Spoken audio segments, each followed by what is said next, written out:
Yeah, my name's Dwight Baggett. I'm from Fayetteville, North Carolina. I'm here at Christian Disciples Church, putting on a health care clinic with a friend of mine, Neil, and some other church members. And we're trying to get the word out about Medicaid and benefits and cuts and other things like that. Extensive. I was ran over with a car in 2012, August 26th of 2012. I was homeless, so I was broke. Well, I wasn't broke, but might as well have been.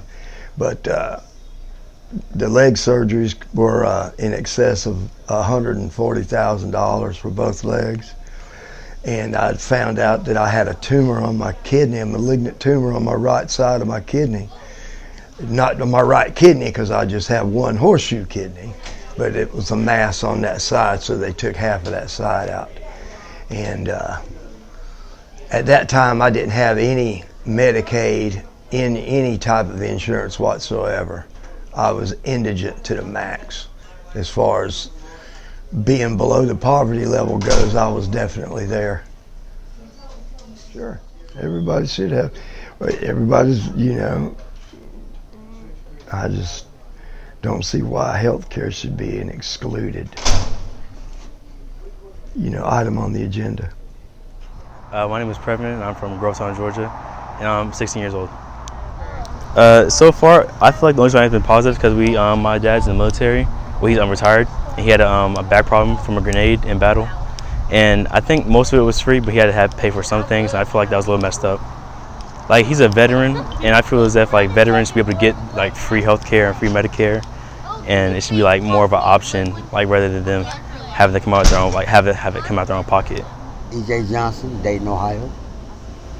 Everyone should be able to earn or have health care. Yes, I do believe it's a human right. Because, how can you stay healthy if you don't have health care? If you don't have health care, you can't do anything. You can be sick and don't know it. And then you have to find out through a big old bill, so to speak. You know what I mean? When actually health care is I think it's a good idea. Sorry, my name is Annie Doyle. I had too much coffee, my bad. And are you on Medicaid?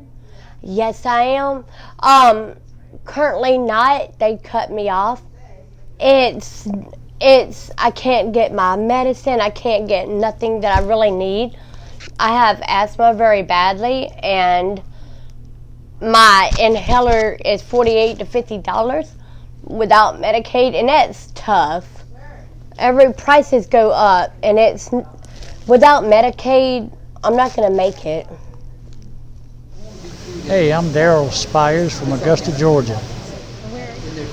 You never know what they're going to charge you, or if they're going to even help you. Church and God keep me hopeful that we'll all be happy and healthy one day. It's just part of the Christian belief that I'm Christian, that people should be treated fairly and have a chance to have a healthy, loving life. My name is Alice Tiller, and I'm from Grovetown, Georgia.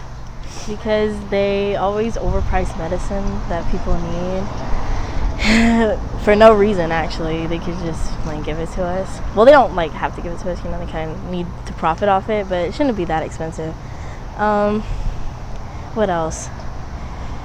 It's also kind of hard to access if you're not a certain person. Then it's really hard to access it. Like if you're not a rich person, then it's harder to access. I don't know, actually. I guess because they saw how valuable it was, so they just kept upping up the prices so they could get more and more money. That would be my answer. My name is Lisa Telliard. I'm from Grovetown, Georgia. My experience with healthcare, I come from a military family, so we've always had military healthcare. Then when I got out of the Army, there was no healthcare for me. There was no healthcare to be found in the state of Georgia for an adult going to school, trying to get an education. There was no healthcare. Luckily, I had the VA, but not a lot of people do.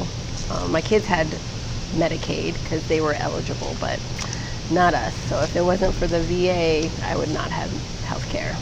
It hurts me. It makes me really upset because that is one way to pull people up, right? If they can have access to health care, then they can go to the doctor to take care of everyday things that need to be taken care of, and they don't have to get bigger and larger, and then we have to have a whole nother problem. So it does really infuriate me. I think healthcare should be a basic right for all and not just for the privileged or just for people who can afford it.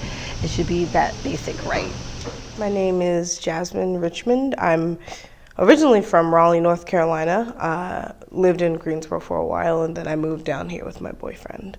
When I had to go to the hospital, leave work because I was having heart palpitations, even with my mother's insurance, it was like, well, what am I gonna do? How am I gonna pay the bill? And as soon as you get in and you're situated and you're still trying to figure out why your heart is beating strange and beating fast and then beating slow, you've got a lady coming to you asking you about insurance. If we're constantly pointing the finger at each other and not up where it belongs to the people in power who are passing these laws down and ignoring our cries for help, our families who's died, our family who's suffering, we're not going to get everywhere. It starts with us. It starts with each individual. And once we get that out of the way, we can make a real change. My name is Verlyn Santiago. I'm from Augusta, Georgia. Well, I come home in 2016, and I did the application for the food stamps.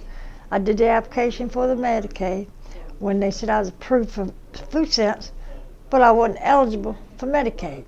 And see, I have to wait till I'm 65 next April, and I don't think that's fair. I have to pay out of my pocket if I have to go to the doctor or emergency room. It's not fair.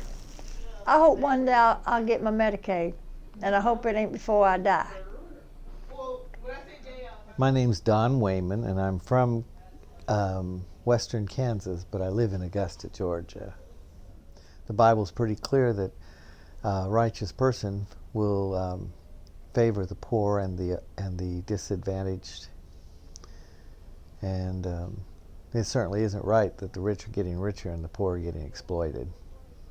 Well, Jesus cared about the poor, he cared about the sick and the disabled, and he was probably had the most famous healing ministry and most effective healing ministry in history. I had a friend of mine who was a mechanic. He was the mechanic that I used for all my mechanic work. He didn't have insurance, so he didn't go to the doctor. And he was having some problems, so he did go to the doctor, and he had advanced cancer. They did a round of chemotherapy, and 3 months later, when he went in for his checkup, the cancer had spread, and he had 2 weeks to live. Working poor. I really think that we can help a lot of people just by educating them. My name is Reverend Neil Tellier, and I am from Augusta, Georgia. My experience with healthcare has been working through the veterans healthcare system. As good as it is, it has its hiccups. It takes a long time to get certain services. I think they're doing a lot better now with getting people into the places that they need to. Right now I'm waiting for, right now I have a spinal problem, so I had a little hiccup with my